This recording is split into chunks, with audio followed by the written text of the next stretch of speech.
지금까지도 이어지고 있는 일본 불매운동. 그 초반부에 이런 말을 들었었죠. 한국의 맥주 수출을 금지한다면 아마 한국인들은 발광할 거야. 그 사람들은 일본 맥주 없인 살아갈 수 없다고. 이 발언을 한 사람은 일명 맥주좌 다케다 츠네야스입니다. 정말 그의 말처럼 됐을까요? 아니요. 그의 예측을 코드숨 치듯이 상황은 정반대가 되었죠. 오히려 일본인들이 한국의 음식이 없으면 발광하기 직전 상태가 되어버린 겁니다. 얼마나 한국 음식을 원하는지 한번 알아볼까요? 일본 주간문춘에서 2019년에 독자들을 대상으로 좋아하는 밥 반찬에 대해 조사하고 탑 10을 발표했는데요. 그 결과는 놀라웠습니다. 반찬 10개 중 한국 반찬이 3개나 있었고 심지어 순위까지 높았거든요. 10위 오징어전, 3위 김치인데 김치는 단무지, 우메보시를 제치고 일본에서 당당히 절임류 1위로 올라선 지 오래됐죠. 그리고 대망의 1위는 바로 명란젓입니다. 이런 결과에 한국 네티즌들은 이 정도면 동조선 아니냐는 반응까지 나왔었는데요. 특히 1위를 차지한 명란젓은 일본의 대중반찬으로 유명하지만 대부분 알다시피 엄연한 한국의 음식입니다. 하지만 잘 모르는 분들을 위해 잠시 과거로 거슬러 올라가 보자면 1876년 조선은 강화도 조약을 계기로 개항한 후 일본과 교역을 시작했죠. 일본은 이를 기회 삼아 명태잡이 사업을 독점했고 조선 노동자들에게는 명태의 창자와 알 등 부산물을 임금으로 지급하는 짓을 저질렀습니다. 조선 노동자들은 그 알로 젓갈을 담가 먹었는데 부산 초량시장에서 이를 맛본 한 일본 상인이 명란젓을 일본으로 가져가 멘타이코라는 이름으로 판매했죠. 우리의 음식 명란젓은 이렇게 아픈 역사적 배경을 가지고 있지만 일본에서 가장 좋아하는 밥 반찬 1위를 차지하고 있는 겁니다. 또 일본의 김치 사랑도 어마어마한데요.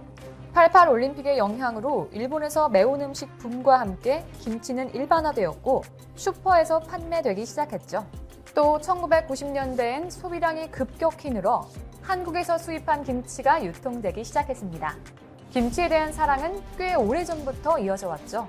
2011년 후지TV의 한 프로그램이 일본 여성들이 가장 좋아하는 냄비 요리를 주제로 설문조사를 한 결과 전 연령대에서 김치찌개가 1위에 당당히 올랐습니다. 하지만 일본 우익방송사로 잘 알려진 채널 사쿠라 제작진은 결과에 의심을 품었고 직접 거리 설문에 나섰는데요.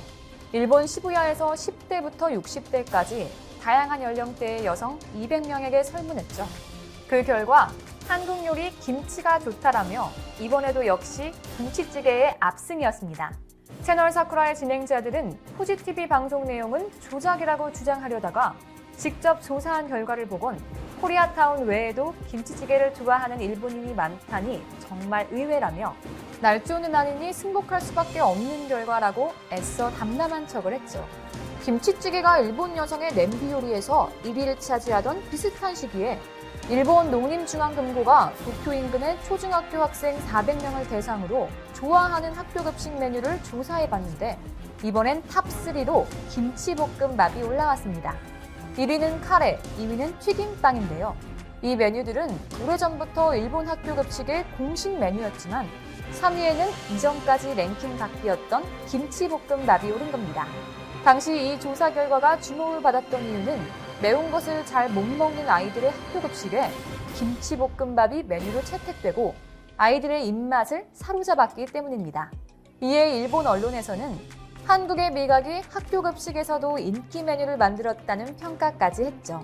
그리고 김치는 지금도 일본인들에게 많은 사랑을 받고 있습니다. 일본 식량신문은 2018년 1년간의 포스 데이터를 바탕으로 절임 제품의 판매액 순위를 발표했고 그 결과 전국 순위에서 도카이고쿠우마 김치가 11년간 연속 1위를 차지해오고 있었습니다.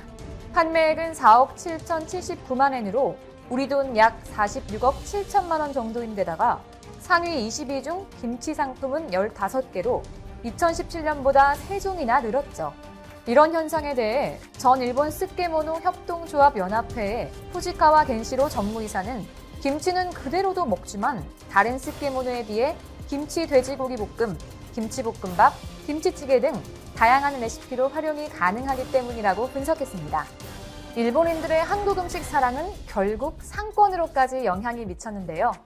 코로나19 사태로 하라주쿠, 신주쿠 등 도쿄의 유명 상권은 상당한 어려움을 겪고 있고, 특히 올해 4월과 5월에는 일일 매출이 이전의 10%에 불과한 곳도 많았습니다.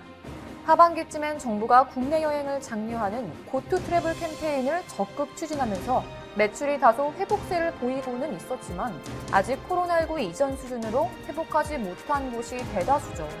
그런데 시노쿠보는 과거 유명 상권과 완전히 다른 움직임을 보이고 있습니다. 신주쿠 한국상인연합회 측은 현재 시노쿠보 일일 유동인구를 12만 명이던 코로나19 이전을 기준으로 80% 수준까지 회복한 약 10만 명으로 추정하고 있는 겁니다. 이렇게까지 회복할 수 있었던 이유는 무엇일까요? 그건 바로 한류의 힘 덕분입니다. 한국 드라마와 가요, 음식, 미용산업 등 한국 문화에 관심이 많은 젊은 층이 잇따라 방문하면서 코로나19나 한일 관계 악화 등의 영향을 거의 받지 않았다는 분석이 제기됐죠. 실제로 시노쿠보를 찾은 한 일본인은 이곳에서 치즈 핫도그, 호떡 등을 먹으며 거리를 걸으면 마치 서울 홍대 입구, 명동 등에 온 느낌을 받는다면서 코로나19로 한국 여행이 어려운데 이곳에서 일종의 대리만족을 느낀다고 했는데요. 우리에겐 거리를 걸으면서 음식을 먹는 행위는 흔한 일인 반면 일본은 그렇지가 않죠. 그렇기에 최근 일본 젊은 층 사이에서 이런 행위 자체가 하나의 트렌드가 되어 대단한 인기를 누리고 있는 겁니다. 또 뚱카롱, 소떡 등 한국에서 인기를 끄는 음식들은 바로바로 시노쿠보에 소개되고 있죠. 이를 판매하는 음식점 앞에는 일본 젊은 층이 몰려 주말 저녁에는 웨이팅이 생기기도 합니다. 반면 시노쿠보와 달리 폐점하는 매장만 우후죽순 생겨나고 있는 지역도 있는데요. 1980년대 화려한 의상을 입은 다케노코족, 어두운 분위기의 고스 패션, 만화 주인공의 의상을 그대로 따라하는 코스프레 등의 성지로 불린 하라주쿠입니다. 상인회 관계자는 지역 방문객의 70%가 외국인 관광객인데 관광객 발길이 끊겨 대부분의 가게가 고사 직전이라며 아직 코로나19 백신이 나오지 않은 상황인데 겨울철을 맞아 코로나19가 다시 유행하면 그때는 정말 끝이라고 토로할 정도입니다. 한편 그나마 한국 브랜드와 관련된 매장은 나은 측에 속하는 편이죠. 아모레퍼시픽 일본 지사 관계자는 고투 트래블 이후 한류에 관심 많은 일본인들이 잇따라 방문하고 있다고 말하거나 라인프렌즈 측 역시 방탄소년단과의 캐릭터 협업 상품이 인기를 얻으면서 70%까지 회복됐다고 했습니다.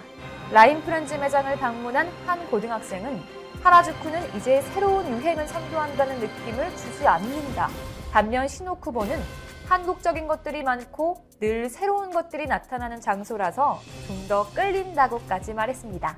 참 아이러니하죠. 분명 90년대, 2000년대 초반만 해도 한국에서는 일본의 문화를 따라하는 게 세련된 유행에 속했었는데 말이죠. 2020년인 현재는 상황이 역전돼 고등학생이 말한 듯이 한국적인 게 더 세련됐다는 것처럼 과거와는 정반대의 상황이 되어버렸습니다. 게다가 일본 포털 라쿠텐 조사를 보면 한국은 5년 연속 10대 여성들이 패션을 참고하는 국가 1위를 지키며 Z세대의 패션 트렌드를 이끌고 있는데요. 이는 코로나19로 민간 교류가 수개월째 감소했지만 스마트폰과 SNS가 일상이 된 지금 한국을 방문하지 않더라도 한국 정보를 손쉽게 얻을 수 있기 때문입니다. 특히 현대 비즈니스에 따르면 소셜 네이티브 세대이자 Z세대로 불리는 10대들 사이에서 한국 교복 패션이 유행하고 있다고 합니다. 일본 여중고교 교복은 주름진 스커트에 재킷의 조합이거나 세일러복이 일반적으로 과거 우리나라 1970에서 80년대 교복과 유사한 모습인데다 색상조차 갈색이나 남색처럼 어두칙칙하죠. 그에 반해 한국 교복은 타이트한 스커트나 주름이 큰 치마, 베스트로 옷맵시가 좋고 일본 교복보다 색이 화려한 느낌이기에 10대들의 눈을 사로잡았습니다. 이처럼 일본 학생들의 인기로 수요가 생기자 한국 교복 대여점이 일본 도쿄 시노쿠보의 문을 열기에 이르렀는데요. 대여점을 찾은 일본 학생들은 한국 교복을 입고 한국 유행어인 인생샷을 찍으며 한류를 즐기고 있습니다. 자, 이쯤 되니 맥주자에게 다시 한번 묻고 싶지 않나요? 누가 누구에게 발광하는지 말이죠. 물론 어느 한쪽의 것이 우수하다고 딱 잘라 말하는 게 아닙니다. 한국과 일본은 지리적으로 가까운 만큼 서로가 서로의 문화에 영향을 받기도 하면서 창의적으로 즐기고 있었습니다. 하지만 그것도 인지하지 못한 채 맥주자를 포함한 일본의 고위 정치인들은 한국은 일본 없이 못 산다, 일본에게 발광한다처럼 남을 깎아내리며 입을 함부로 놀렸고, 그 결과 강력한 입국 규제로 인해 하라주쿠의 상인들만 죽어가고 있습니다. 반면 시노쿠보에는 지금도 한국의 유행을 즐기는 이들로 시끌벅적하죠. 현재 계속해서 뻗어나가는 한류를 통해 일본에서 또 어떤 한국의 문화가 유행할지 기대됩니다. 영국이 한국 기업인으로부터 코로나 바이러스 감염 진단키트를 대량 제공하겠다는 제안을 받아놓고도 한국의 승인 절차 제한 때문에 다른 나라에 키트를 빼앗길 상황이 처해 있다는 보도가 나왔다. 4일 가디언에 따르면 LG케미칼의 한대 주주가 평소 돈독한 관계를 맺어온 영국을 위해 주당 40만 개의 코로나19 진단키트를 제공할 수 있다는 제안을 했다고 한다. 이 제안은 런던 웨스트민스터 지역 보소당 전투 책임자를 통해 이루어졌다. 그러나 정작 영국 정부는 공중보건국이 아직 테스트를 하지 않았다는 이유로 진단키트 인수를 미루고 있다는 것이다. 이에 따라 이 진단키트들이 다른 국가로 갈 위험성이 있다고 가디언은 전했다. 런던 컨티넨탈 철도의 닉마컨 회장은 가디언과의 인터뷰에서 자신이 정부와 접촉하고 있지만 DHA가 묵장을 부리고 있다고 비판했다. 또 한국산 진단키트에 대한 수요가 엄청나 우크라이나, 루마니아 등의 물량을 바꿔채기 위해 이미 한국에 구용기를 보내고 있다는 주장도 했다. 마콘 회장은 서부시대 같은 상황이다. 모로코조차 비행기를 보내고 있다. 그런데 우리 정부는 결정을 내리지 못하고 있다고 비난했다. 또 자신이 넷홈컷 보건장관을 만나 시급한 승인 필요성을 전했다면서 그들도 키트를 원하고 있다. 그러나 모두가 뒤에 숨어서 테스트할 때까지는 결정할 수 없다고만 말하고 있다. 합리적인 자세이기는 하지만 우리는 퇴짜를 당할 것이라고 말했다.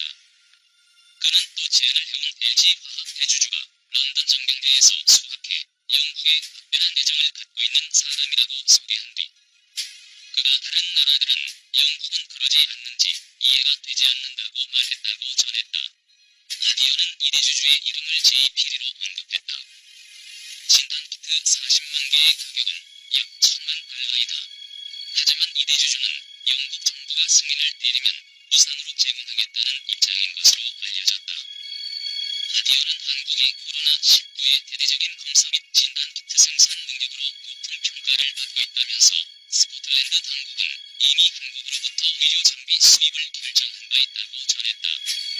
또 120여 개국이 한국의 방역을 배우려 하고 있다고 지적했다. 세상에서 제일 부러운 곡선. 미국 뉴욕타임스는 지난 3일 한국의 코로나19 확진자 증가 현황을 다른 주요국과 비교한 그래프를 지면에 실었다. 검사조차 제대로 하지 않는 일본이나 통계 자체를 믿을 수 없는 중국을 제외하면 한국의 치명률이 가장 낮았고 인도 대비 확진자 수도 가장 적었다. 6일 오전 현재 우리나라의 코로나19 확진자는 1만 284명이고 사망자는 186명이다. 첫 확진자가 발생한 날이 같았던 미국의 확진자는 33만 5,524명에 사망자가 9,562명이나 된다. 검사 수 대비 확진자 비율은 27.13%로 10명을 검사하면 3명 가까이가 코로나19 환자란 얘기다. 우리나라는 인도 대비 검사 비율이 세계에서 가장 높은데도 검사 대비 확진자 비율은 0.83%에 불과하다. 미국은 10명을 검사하면 3명 가까이 확진자가 나오는데 한국은 확진자가 1명도 채 나오지 않는 셈이다. 미국과 유럽은 사태 초기 신종 바이러스 팬데믹을 아주 우습게 봤다. 그저 유행성 독감의 일종에 불과하다 여겼다. 지도자도 국민도 전문가도 사회 시스템도 팬데믹을 맞이할 준비가 돼 있지 않았다. 세상에서 이보다 더 부러운 곡선은 없다. 뉴욕타임스는 한국의 코로나19 그래프를 그렇게 평했다. 한때 세계 두 번째로 확진자가 많았던 나라에서 어떻게 한 달여 만에 정점을 찍고 확진자가 급감했는지 세계 유수 언론들이 한국의 코로나19 전투를 정밀하게 분석하고 있다. 건강한 공공의료 시스템, 신속한 의사결정, 재난 상황에 대해 신속하게 대처하는 매뉴얼, 대량 검사와 대량 치료. 다 맞는 얘기다. 이런 기사들을 읽을 때마다 한 가지 한국인의 눈으로도 잘 보여지지 않는 우리나라만의 방식에 빠져있다는 생각이 점점 굳어지게 된다. 그건 바로 의료보험이든 재난대처든 모든 일을 공공영역과 민간 영역이 화합적으로 결합해 진행한다는 것이다. 우선 의료보험은 우리나라만 유일하게 공적보험 시스템과 민간 의료기관들의 경쟁이 공존하는 형태로 운영된다. 의료 수가와 의료비 보조는 건강보험공단에서 결정하고 민간 병원들은 좀 더 나은 의료 서비스를 개발해 고객인 환자를 유치한다. 이렇게 보면 공공의료보험이고 저렇게 보면 병원들의 치열한 서비스 경쟁이다. 모든 게 무료인 유럽식 의료복지로는 상상조차 할 수 없는 첨단 의료 서비스가 한국에선 이루어진다.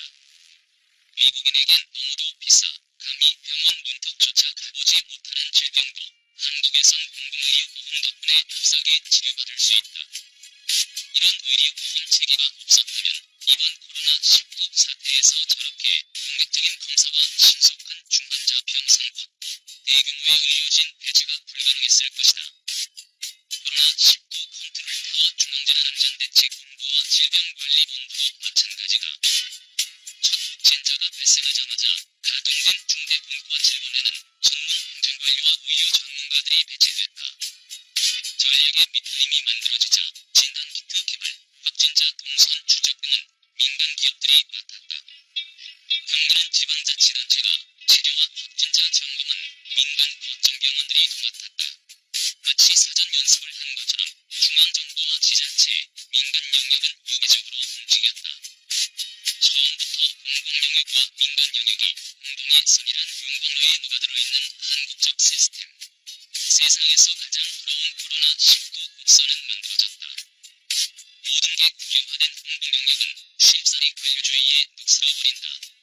모든 걸 경쟁에만 맡겨놓으면 약육강식의 정글이 된다. 뒷발이 빠져도 메꿀 재료가 없다는 공공병원 때문에 평생 빈 잇몸으로 살아야 하는 유럽과 돈 있는 부자만 번듯한 임플란트를 심을 수 있는 미국에선 이런 그래프가 만들어질 리가 없다. 인류의 안녕과 번영을 위해서 대한민국이 공헌하는 놀라운 이유. 빨리빨리 DNA도 이럴 때 빛을 발한다. 한국의 진단키트 제공 제한에 적절히 대응하지 못했다는 점을 후회한다. 치명적 실수였다. 사과하고 싶다. 코로나19 대처를 위해 의료 장비를 지원해 줄 수 있나? 한국바이오의 신합니다. 신종 코로나 바이러스 감염증이 팬데믹으로 번지면서 세계 곳곳에서 한국 코로나19 진단키트를 보내달라는 SOS를 보내고 있다.